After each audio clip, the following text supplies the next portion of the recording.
You go to YouTube any day, you'll find this man's videos. They are there, people playing the beautiful game of football. Well, they join us. I actually didn't see them before the show, but obviously they've gone shopping. So welcome to the show, gentlemen. Darcy. Hi, Rob. Precious. Hi, Rob. Let's leave it right there. Let's leave it right there. That look more pretty. So they should keep it that way. So I think they must keep it. Stay that way. Stay that way. Okay, all right, okay. We're going to come back here and chat to these two gentlemen and find out what exactly happened over the weekend, to their predictions, and also celebrate Orlando Pirates' victory. But firstly, a big announcement being made as we speak at Monte Casino. We know that Romy Titus is over there to give us the latest lowdown. It is a big announcement indeed, and as you saw, as we're leading up to it there, I've just come back from the studio next door, having been there with the two chairmen plus the MD and chairman of the South African Brewery, and me as far as what we're doing in the studio next door. But let's find out right now at Monte Casino. Romy Titus, what's going on? Well, thank you so much, Robert. A very good evening from me, Romy Titus. A warm welcome to Monte Casino's ballroom for the historical launch of the Carling Black Label Cup. Now, I am with SuperSport's very own Mark Gleeson. Now, Mark, how important is a cup? I mean, we've just ended the PSL on such a high note, and voila, the launch of a brand new cup. Well, it's something different, I think. You know, we're in a different world these days. Interactive, Twitter, Facebook. You know, it's a world now where people have their say, where they can get their say, where the mass media is kind of ruled by the man in the street.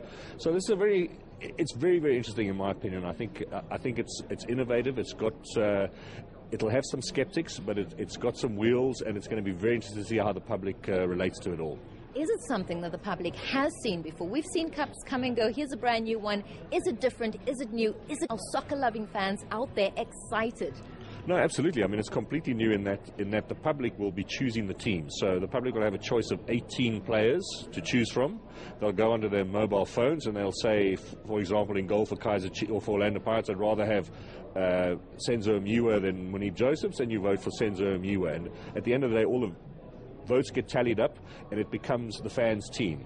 So, you know, we're a country of armchair critics, so let's see now what they can come up with. And I think what the really interesting thing is that during the match, there'll be one substitution per side determined by the people in the stand. So they will SMS, they'll say, take off Shabalala, bring on Musona, and that will happen. The coach will make the other changes, but it is really the world's first interactive football game.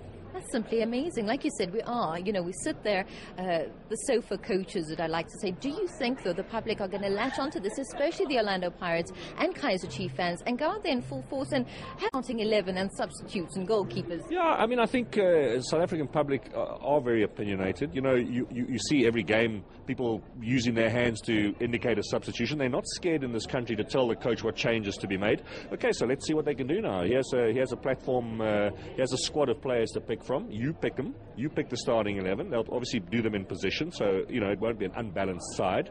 But choose the goalkeeper, choose the left back, choose the right back, etc. And let's see if the team that you, the armchair critics at home, determine is the one that you want. Let's see if they can actually play the way you think that they can play, or ultimately is the coach at the end of the day the wiser man? I mean, that's going to be an interesting play. It is going to be interesting. You choose the players, but do you choose a referee that will be the main man on the field? You know, during this very crucial game where the audience have obviously chosen their own players. I think in the beginning they're probably looking to just try the two teams and the one change. But I think if it continues over a few years, if the public takes to it and it becomes an annual event, I think they can tweak it immensely. I mean, I would like to see a situation where if you're the fan, you're not happy with the referee, let's change him at half time. Let's all text in and say, hey, get rid of that ref, you know. That's one of many different possibilities that you could do as they tweak the product. But I think to start with, it's a great idea. Let's let the public choose the starting 11s. The coach will handle it. Let the public make one change. The coach can make the other two changes. And let's have a game of football. And let's see if all the armchair critics at home know their stuff. Well, Mark, thank you so much. There, very exciting stuff happening right here at Monte Casino. So do stay tuned. I'll have a little more for you later. But for now, Robert, back to you. All right, we're going to be going back there to Monte Casino to join Romy Titus. Thank you very much indeed for that brief with Mark Gleeson. It sounds exciting. The fans are going to have the power to choose a team. They'll have the power to make substitutions. They'll have the power as well as far as the referee is concerned. So every time you see this sign, It used to be the power of the fans over the coach. And now, it means that they have now logged in. They have sent the SMS to go and tell the coach who to bring out. So you're going to have the power. But we'll explain all of that coming up a bit later on in the show as well. So no throwing of bottles at the bench, because you'll have to be throwing bottles at yourselves. That is the bottom line as far as that selection is concerned. Let's go back, though, to history in the making of the weekend at the Orlando Stadium. It was...